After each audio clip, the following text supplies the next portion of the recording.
Namaskar. Let us begin with this mantra. Tava kathamritam tapta jivanam kubi viridhitam kalmashapaham sravana mangalam srimadatatam bhuvi grinanti e bhurida janaha. That we have already learned from Bhagavan Sri Ramakrishna. We are still reading from that the chapter, the car festival at Balaram's house.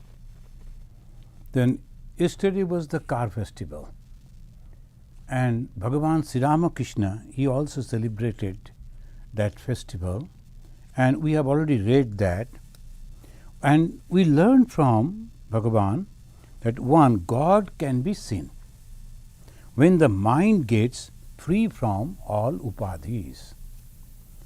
So that is a statement of fact, very clear. Who will be able to see God or realize God or understand God? The one who is not having any desire in the mind and completely free from any desire. So that is exactly what Bhagavan meant. He said God can be seen when mind gets free from all upadhi. We have already discussed about this, and upadhi, it says that a different type of things that we superimpose on us, and we start believing on that. That I am a male, I am a female, I am rich, I am poor, I am educated, I am uneducated, and I am having this position in the society, and so many on this. The pure soul, the which is having nothing, we go on imposing on that, and we are very happy on that, and that is the universe, that is the Jagat.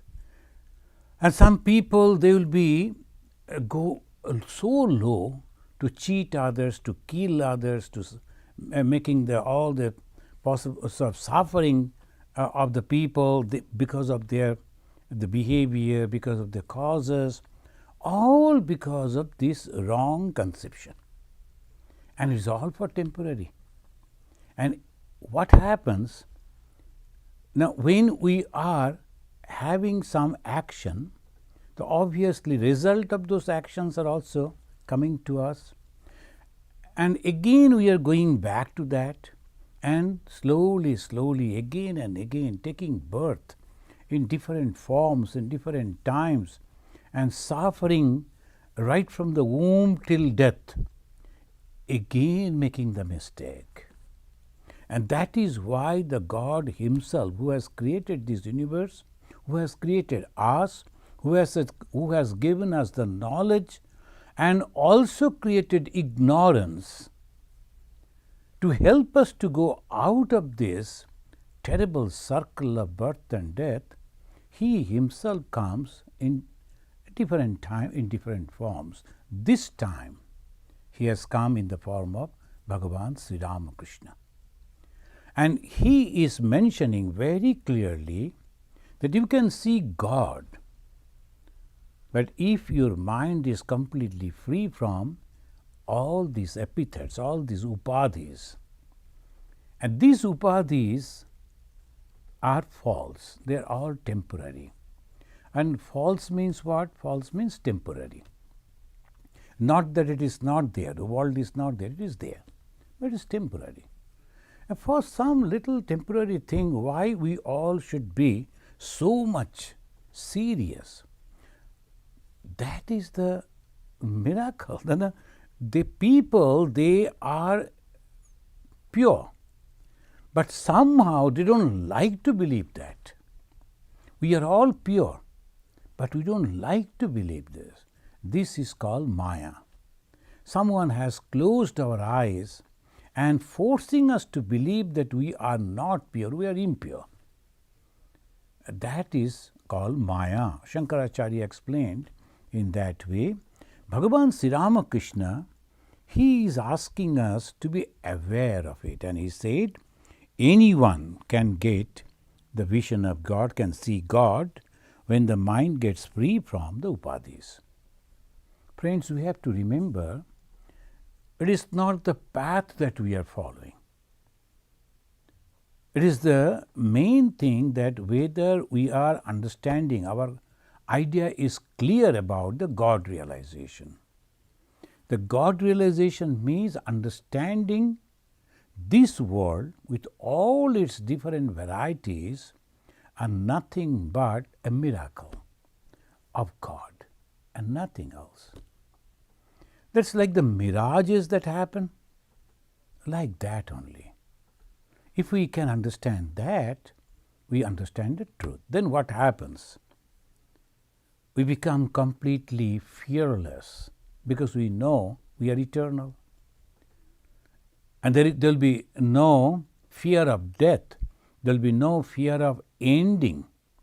First and second, there will be eternal joy, there will be eternal happiness.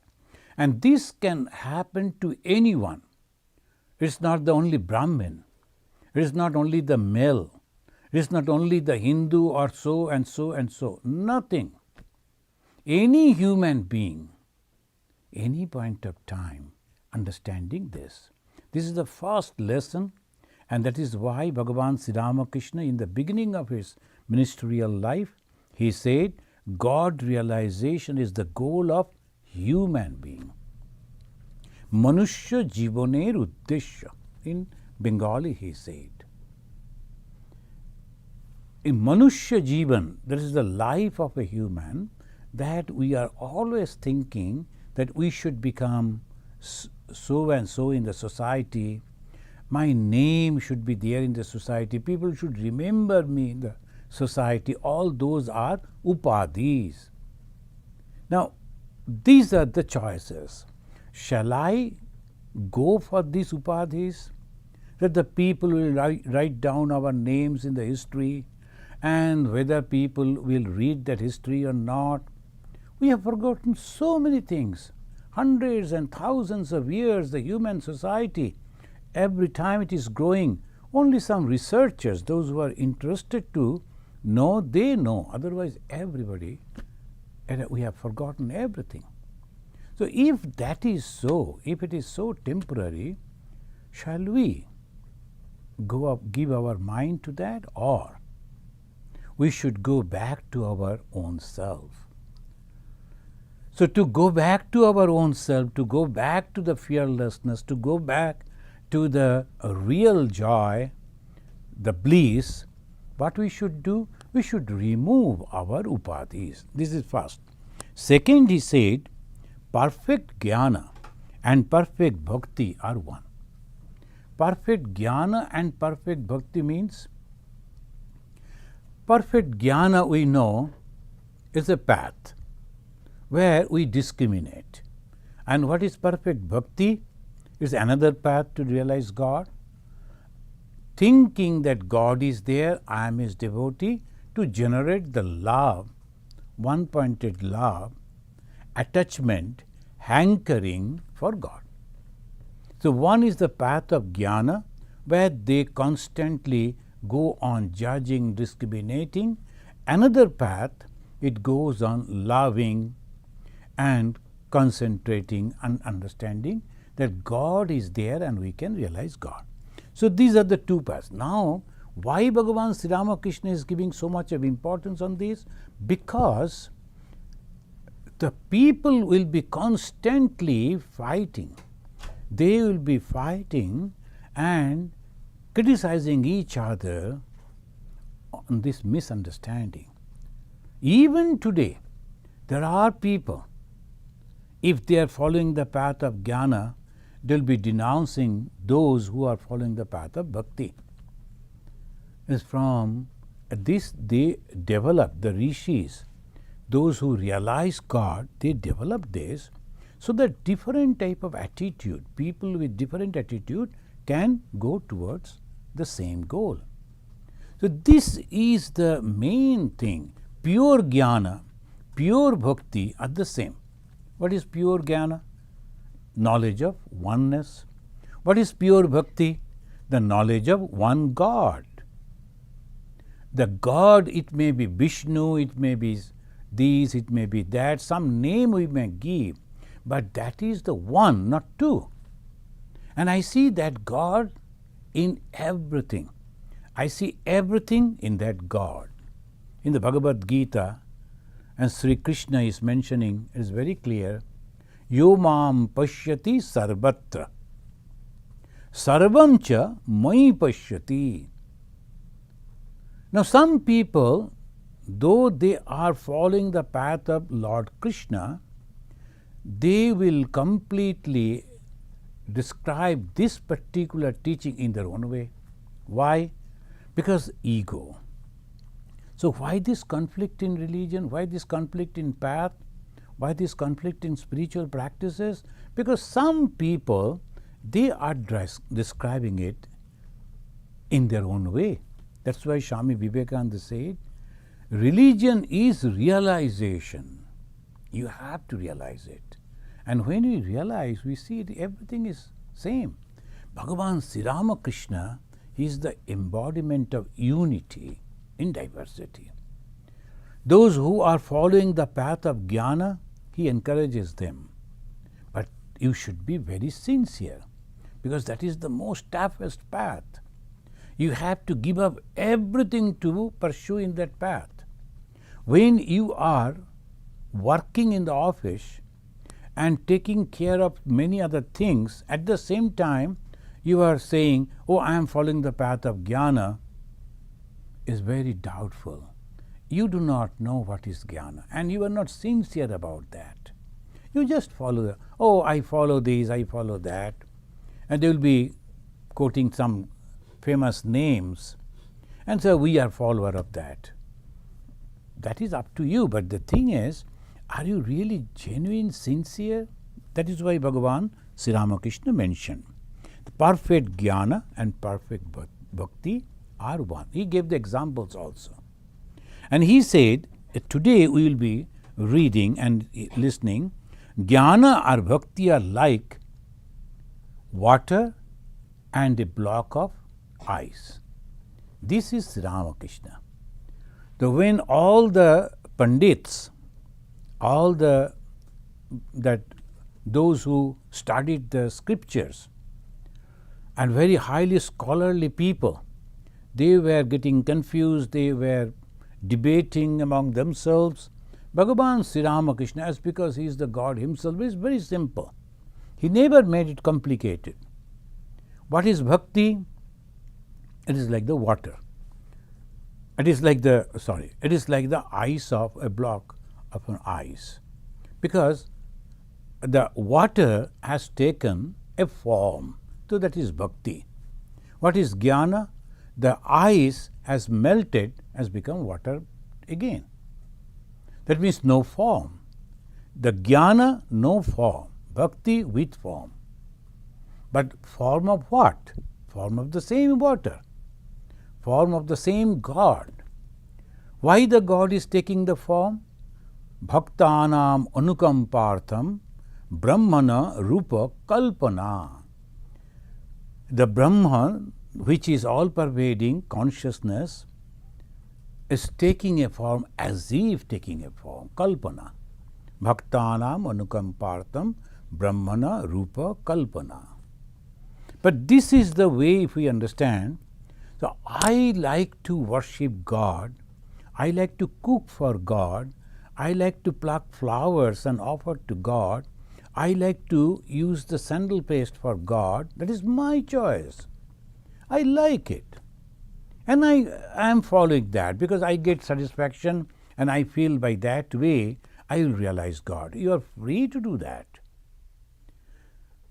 And only thing you should not say, this is the only path and you must follow this path, and all my family members should follow this, and my countrymen should follow this. That is the problem. We become narrow, sectarian. And the moment we become sectarian, we become narrow, we start dictating and instructing others those who are not liking the path, then what happens? We go against the God's will.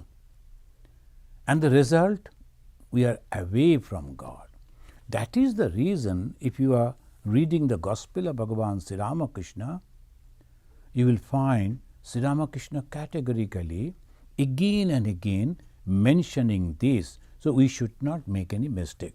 Again, today when you will be reading, we will find that he is giving us the caution. As long as I consciousness exists, one should have the attitude of a bhakta and should not say, I am God. Aham Brahmasmi, one should not say, because he should have the attitude of a bhakta. Now, let us read from here. We were reading from today we will be reading from page 812 in English and Bengali 871. As long as I consciousness exists, one should have the attitude of a bhakta and one should not say, I am God. Before that, Sri Ramakrishna was giving the example. One person can have both these attitudes. How? He told, while Prahlada dwelt on the plane of the supreme reality, he maintained the attitude of I am he. When we are meditating, merging with that supreme God, then he says, I am he. Even we also, when we meditate, what is the ultimate condition of the meditation? If you have taken the initiation, you know your Guru has instructed that first you start by worshipping your chosen idol, your Ishta Devata, and then slowly when you are taking his holy name, the name given by your Guru, try to imagine that you are merging with him, and slowly he is also not the form but without form, if waves of lights everywhere, and from the form to formlessness, from the limit to unlimited. So, from the limited, unlimited it goes, where we also do that every day. So, he is telling, after the attainment of knowledge, one looks alike on high and low. After the attainment of knowledge. Knowledge means one. So, we have to keep in mind, Bhagavan Sri Ramakrishna in the beginning, he said to the Master Mahashaya, the recorder of this conversation, Mahendranath Gupta, the Sri Ramakrishna asked him, what is knowledge and what is ignorance? He naturally, he was not knowing what is knowledge. He thought the knowledge means those who have studied in the university or in the colleges. So like that way he gave the answer. Sri Ramakrishna corrected him and said, knowing one is knowledge and knowing many is ignorance.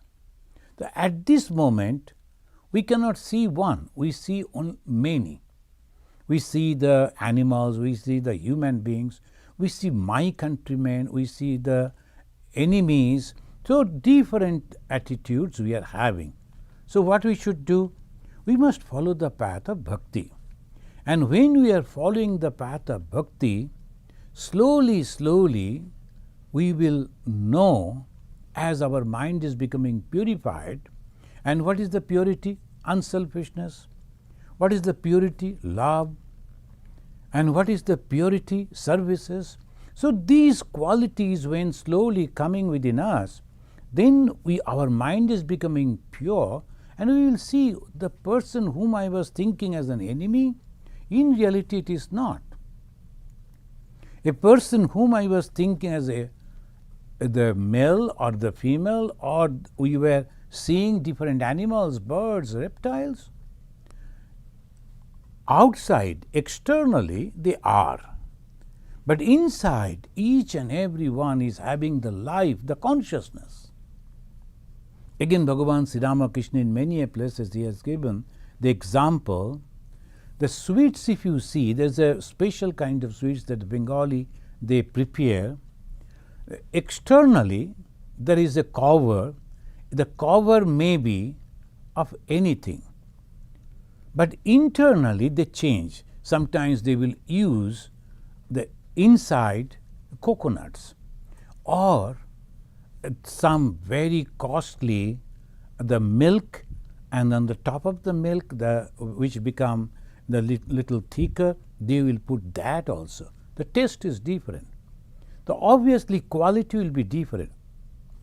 Apparently from outside it looks alike, but inside it is different.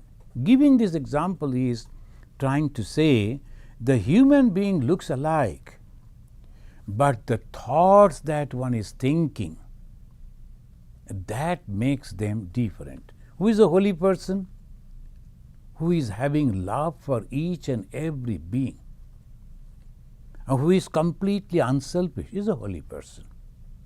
Whether he is a male or a female, whether he is having the different type of clothing, it doesn't matter at all. What language he is speaking, what dress he is wearing, what type of food he is eating, it has nothing to do with that.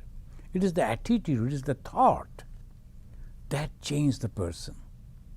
And similarly, the God realization, he says that slowly he is taking our mind. He says the Hanumana, the one is Prahlada, the great devotee.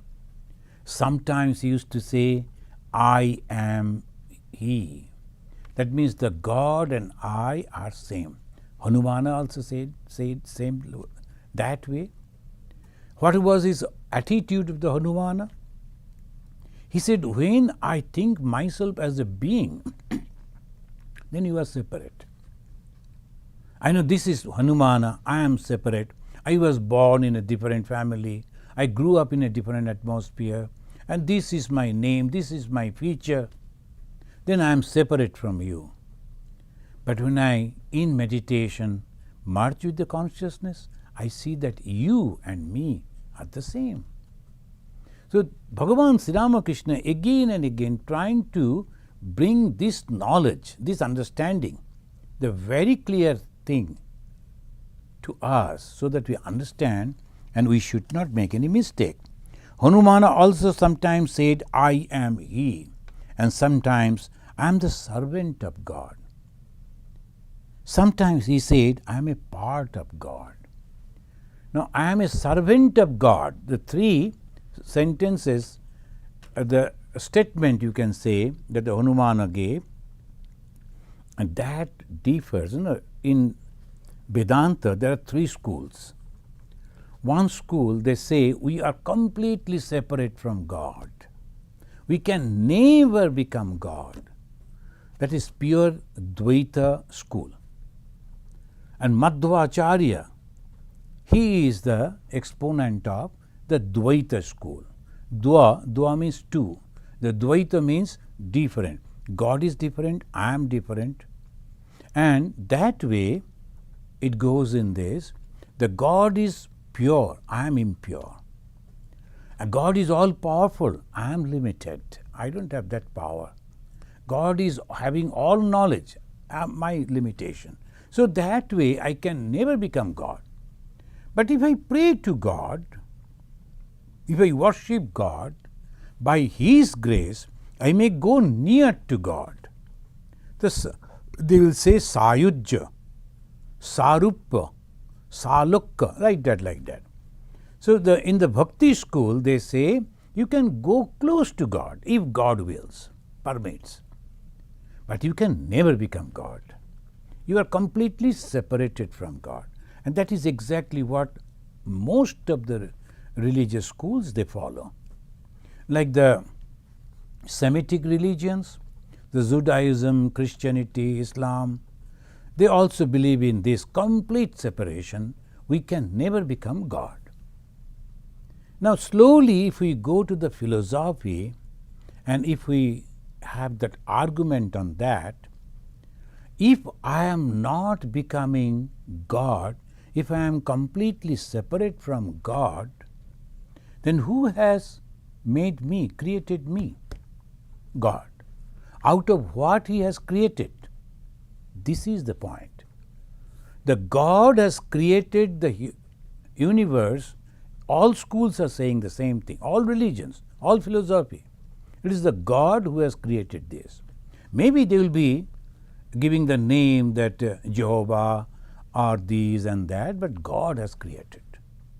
If God has created, everyone is accepting how He has created, what was the material out of which He has created this. Here is the point. They are confused, many of them. They say God just thought and He created. Just exactly so. God thought and then created. That means out of His own He has created. There was no second matter. God was alone. So we have to keep in mind, God was alone. In the Brihadaranyaka Upanishad, we are studying Brihadaranyaka every Sunday. Those who are following the class and those who are students of Vedanta, you all know, in the beginning there was only one and there was no two. They never say one again. They say there was no two. That means the conception of one brings the conception of two also. There was no two. That means whatever left is the one. So that it was. Then the Vedanta will take you much deeper when you are analyzing what type of one. So is it like among the animals, all cows are there, there is a horse. The horse is alone among that herd of the cows. Is it like that? Is a no. So the Sajatiya, Bijatiya, Veda. Then when they are going on like that, they say it is not like this, not like this. Many of you know, some other time we may discuss. The Sajatiya Veda Rahita, Bijatiya Veda Rahita, Swagata Veda Rahita.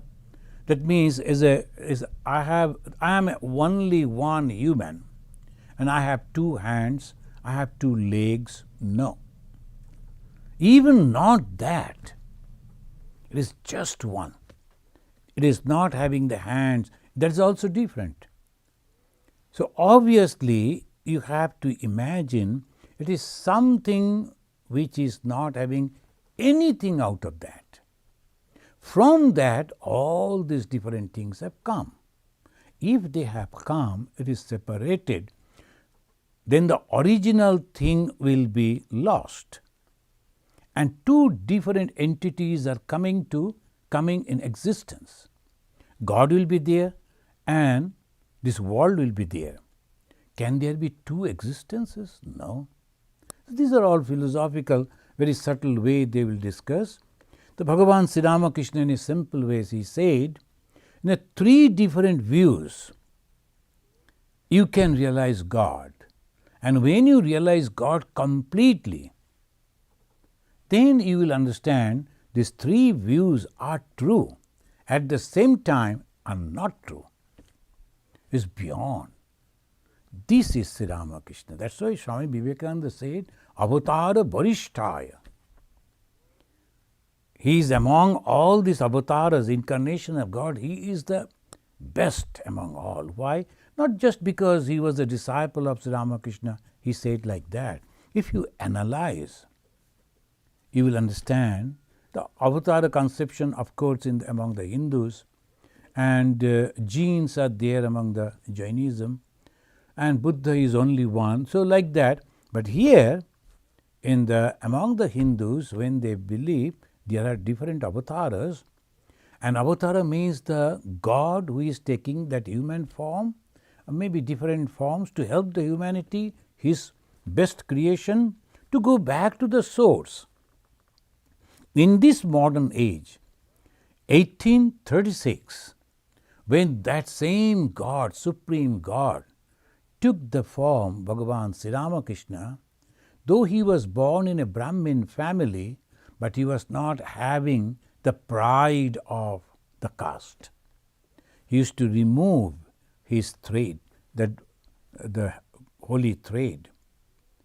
Why? Because I should not have that ego that I am a Brahmin. The moment you are having an ego, maybe whatever, I am educated. Sometimes even the monks, they forget and they go on, we should not use that word, the bragging, that I am the student of this and this university, this, that. That is wrong. Why? Because all those are epithets.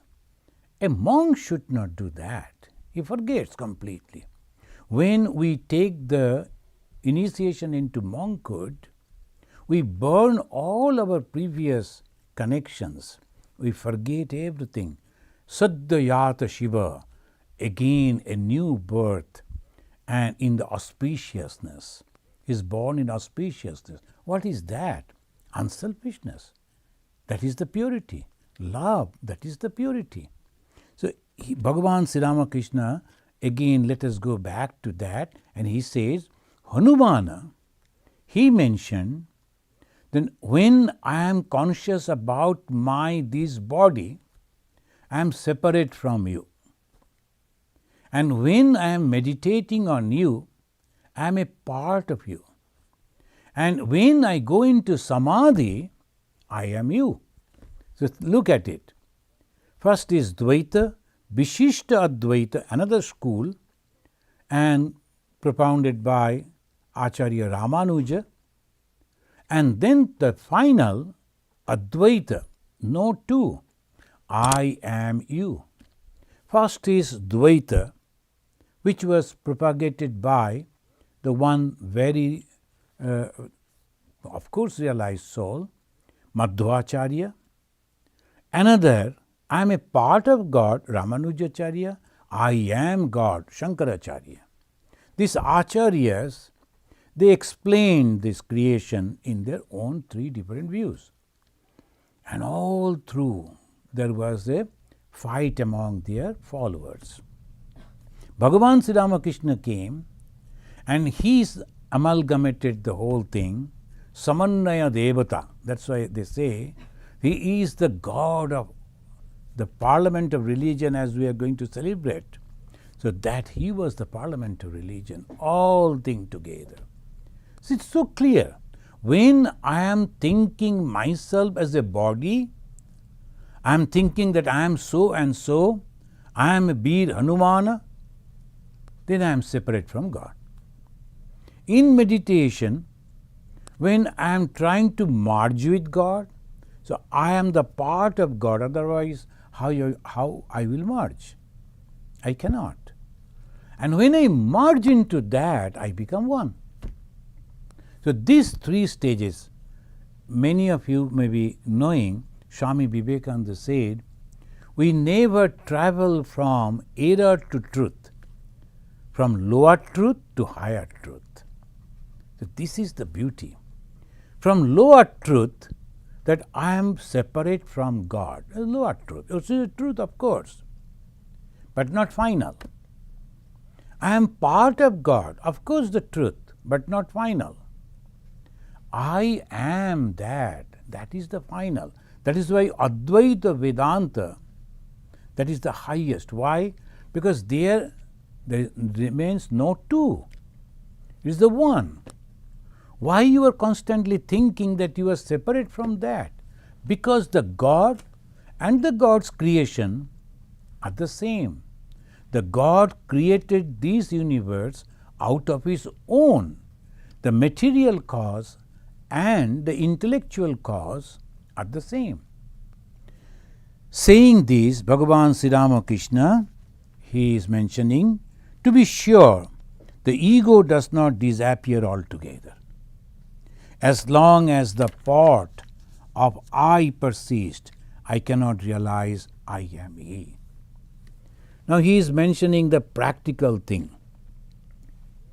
I am he. I am that God. Aham Brahmasmi. I and my Father in heaven are one. Who can say when he is not having any ego? The I, the Lord Jesus mentioned, I and my Father in heaven are one. How can you say that? Because that I is not the limited I. It is not having that name, is that the Jesus or the Christ, he was born in Bethlehem, nothing. He is the consciousness merging with that. And that way, I am he, it can be said when there is no ego. Ego means the separation. In Samadhi, the ego totally disappear. Then what is remain? When the ego disappear, what remains? That. Now friends, the Vedantin again and again will give you the example that when you are sleeping, your body is completely inactive. It is, everyone can understand that. And when you are not dreaming, your mind is also inactive, but still you remain. What is that you? When the mind is not there, when the body is not there, but still you come back and say, when you get once again back with your mind and body, you get up from your sleep and say, I enjoyed my sleep today because I didn't see the dream. Then who is that who was witnessing that you are not seeing the dream? Who was witnessing that you were sleeping and enjoying that sleep? Who is that? What is that? That consciousness. And that consciousness is reflected. Once again, you have to again and again go back to the Vedanta. It is reflected, it cannot be original. But it acts like that. Now, these three stages, when I am associated with the mind, I see the dream. And whatever the dream I am observing or seeing, no others, the next person sleeping by my side, he or she is not dreaming that. I am separate. But I see the dream. And next, when I get up, I get associated with this body. So I am, when with the mind and body, I am separated. When I go to sleep without dream, deep sleep as they call it, susupti, that consciousness and the bigger consciousness are the same. But this consciousness, as if it is reflected. How? The sun reflecting on water. Maybe there is a tumbler and a bucket full of water, sun is reflecting. There may be many buckets.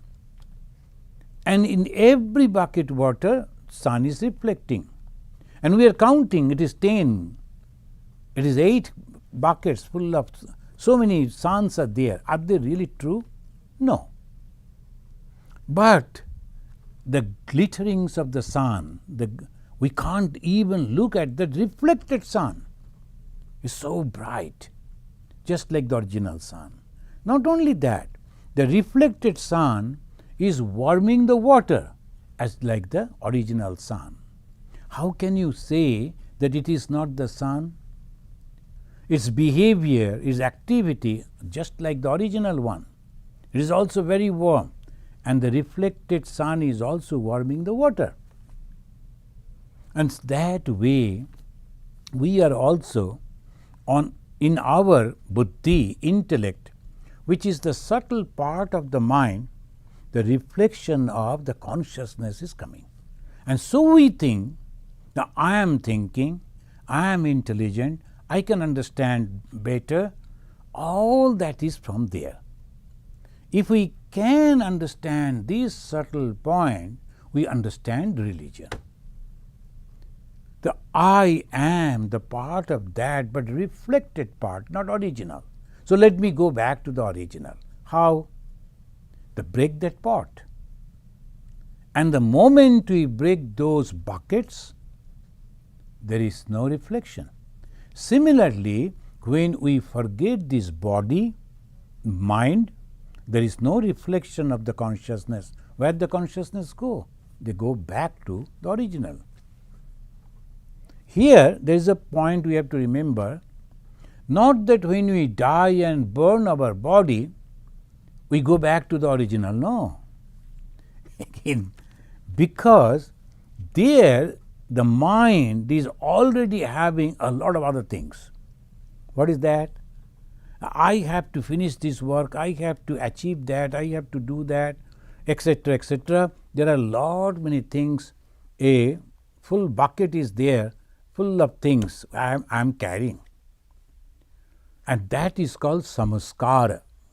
The Hindus, they always analyze and they come to the conclusion. This is called samskara. And unless and until my bucket is completely empty, as Bhagavan Sri Ramakrishna says, free from upadhi, free from desire, you cannot go back. Then what will happen? One bucket will break, but it will be reflected in another bucket. Bucket full of water. The same thing is happening again. So what is the ultimate? Ultimate is this realization that though in this body I am remaining, but I and the God are the same. This moment, as because I am associated with this body, I am separate from God. And in meditation, when consciously I forget the body, only mind is remaining, as in the sleep, body goes away, but the mind remains. Similarly, on the mind it is there, so I am as part of that. And finally, when I merge with the consciousness, I am the same. So Bhagavan Sri Ramakrishna, he mentioned, now he is giving the caution, as long as I conscious exist, one should have the attitude of a bhakta. As long as I consciousness exists, one should have the attitude of a bhakta. I underline that. But I feel like underlining all the lines, because each and every lines are so important.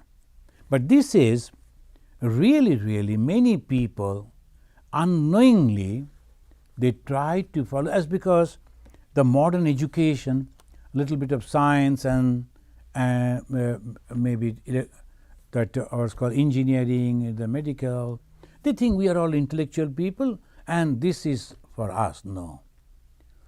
Those who have gone beyond the ego, that is the path. If you have not, then you have to follow the path of bhakti. One should not say, I am God. A man aware of his body should feel that he is not Krishna himself, but he is devotee. But if God draws the devotee to himself, then it is different. It is like a master saying to his beloved servant, come, take your seat near me. I are the same as you, and you are the same as I. So now when they say, like God may say, come near me, but you cannot say, oh God, I and you are same. So you have to understand that the waves are the parts of the Ganga. He is giving the example.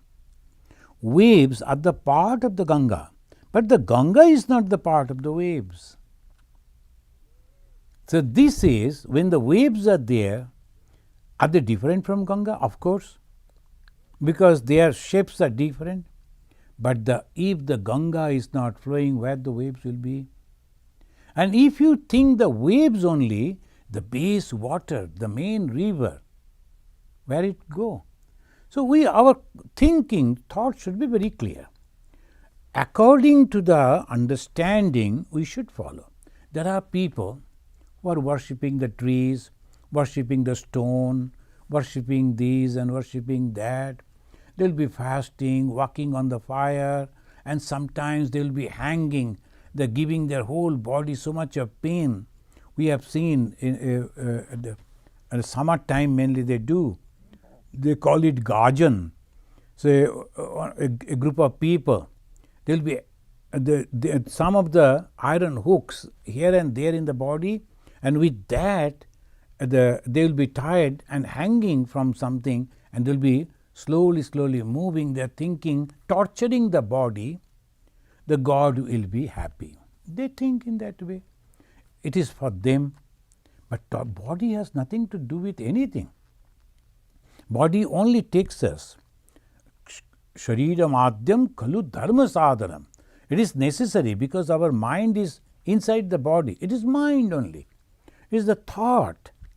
It is understanding, and not the body. But at the same time, we have to control the body. We have to control the senses. But that is not the ultimate. So Bhagavan Sri Ramakrishna mentioning the waves are the part of Ganges, but the Ganges are not the part of the waves.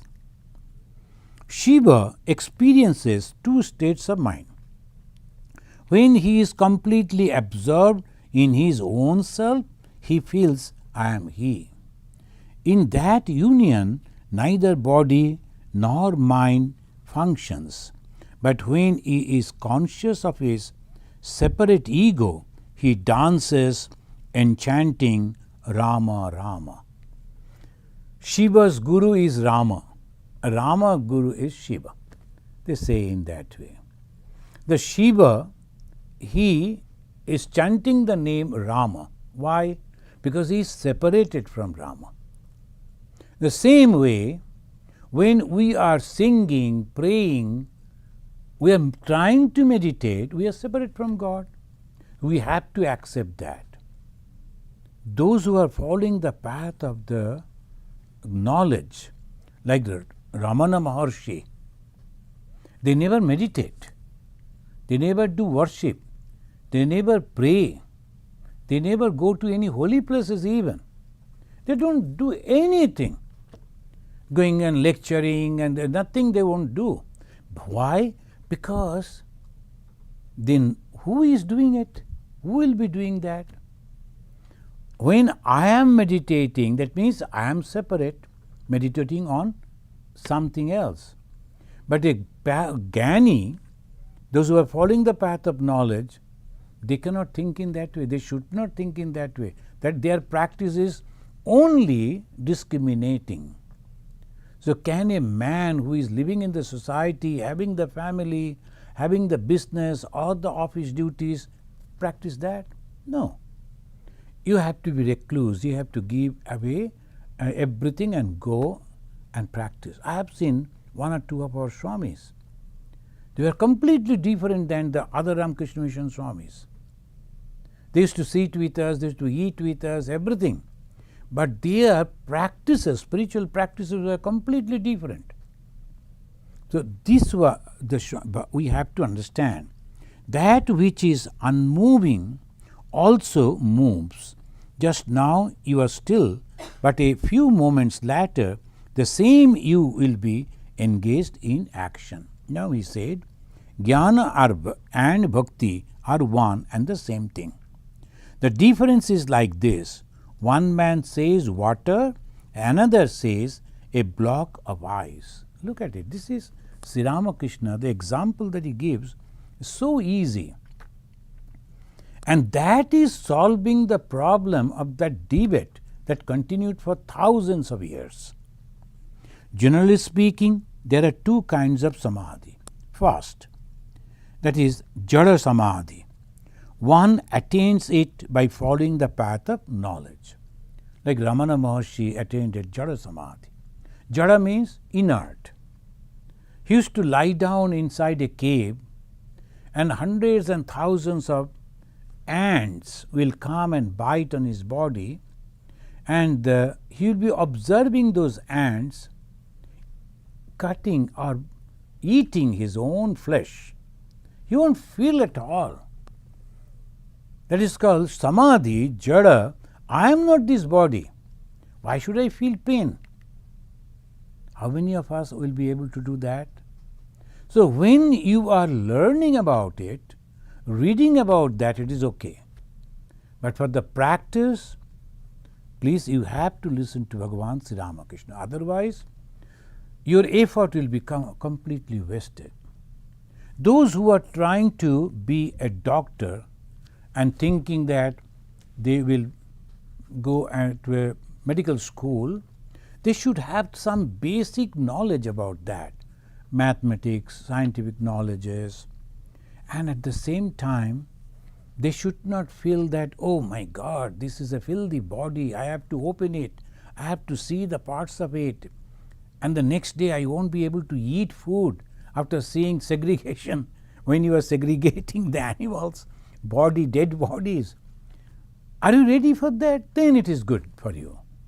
If it is not, then if you go to that and after reading 3 years or 4 years, if you leave that, it is a wastage of time and money. Similarly, if you are sincere to realize God, you should ask yourself, am I ready to give up everything and only practice jnana in an isolated place, away from the society, away from the family, away from all responsibilities? Then it is okay for you. Or otherwise, you have to fast the Jada Samadhi, and then he said, as a result of destruction of the ego through reasoning. So he became Jada, inert. I am not the body, I am not the mind, so I am completely separate from the body. If the ants are eating my flesh, it is not my flesh, let them eat. That is the attitude. Second is Bhava Samadhi. What is the Bhava? One attains these by following the path of Bhakti. In this second Samadhi, a trace of ego remains like a line in order to enable the devotee to enjoy God, to taste His Leela. But one cannot understand all this if one is attached to lust and gold. This lust and gold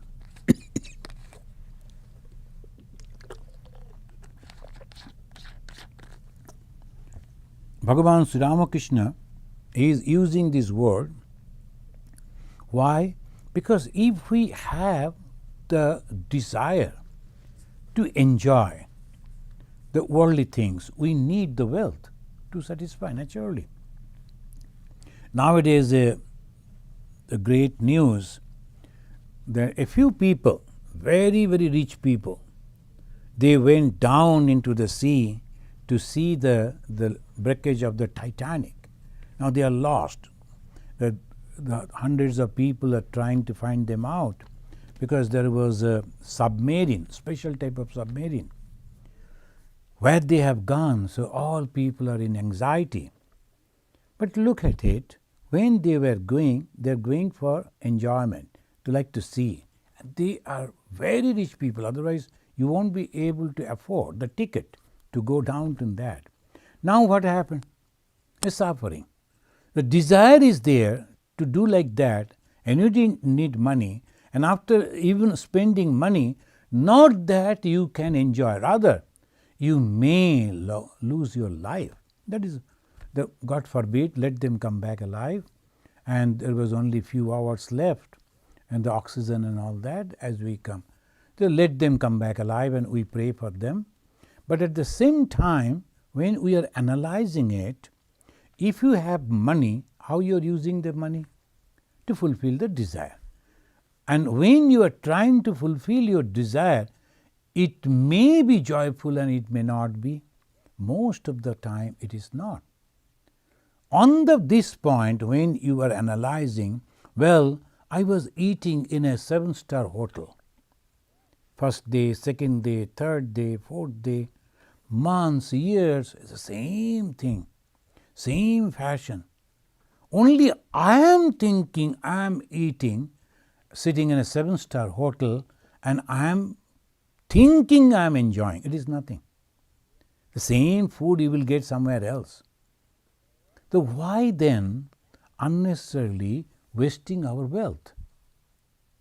Rather, if we serve the other people who are not getting a morsel of food, who are going to bed completely without food, day after day, children are suffering, why don't you give that extra money to them, immediately your mind will be purified. Immediately you will get a spiritual joy. Not only that, if you want that the world should appreciate, world will appreciate you. Some of the millionaires, they are helping in this way. People are remembering them, appreciating them. So analysis is this: am I going truly to enjoy this or not? If you can do that, you are a spiritual person. If you are not, very worldly person. And what is that world? Lust and gold. And what is the lust and gold? It is very, very temporary, cannot give you complete satisfaction, but will bind you again and again. That's why Bhagavan Sri Ramakrishna said, I said to Kedar means one of the disciples, you will never succeed if your mind dwells on lust and gold. I wanted to pass my hand over his chest. This is very scary. Sri Ramakrishna had that power. He could see the mind of the people, and as he mentioned, like the things kept in the glass almirah. He could see what is happening inside the mind. He said, I wanted to pass my hand over his chest, but I could not. He has knots and twists inside. It is like a room smelling of filth, which I could not enter. His attachment to the world is very deep. It is like a natural emblem of Shiva, whose root spreads as far as Benares. He is trying to give as a good example so that the Kedar should not break down. And he said it is a filth within his mind. Even the God himself couldn't touch it. So he is mentioning, one will never succeed if one is attached to the world. Attached to the world. This is the word we must understand. Not that we should not be in the world. We must be.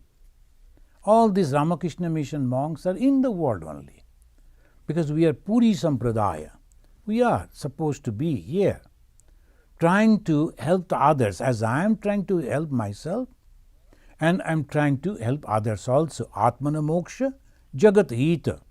These are the two ways that Swami Vivekananda mentioned and asked us to practice. So that is but we are not attached to the world. This is he is mentioning, one will never succeed if one is attached to the world. I am remaining in the world. I am serving in the world as a grihastha, as a householder. I have some duty and I am performing exactly, and that is enjoined by the scripture. So I am doing that. As a son, I am doing my duty. As a husband or wife, we are doing our duties. And as a responsible person in the society, whatever responsibility I have taken, I am doing that. But I am not bound by that. I am not attached to that. I won't die if it goes away from me. That's called attachment. The youngsters are yet unattached by the lust and gold. That is why I love them so dearly. Friends, we will stop over here, and in the next day we will begin from this page 812 again. So is there any question? Yeah, so there is one question.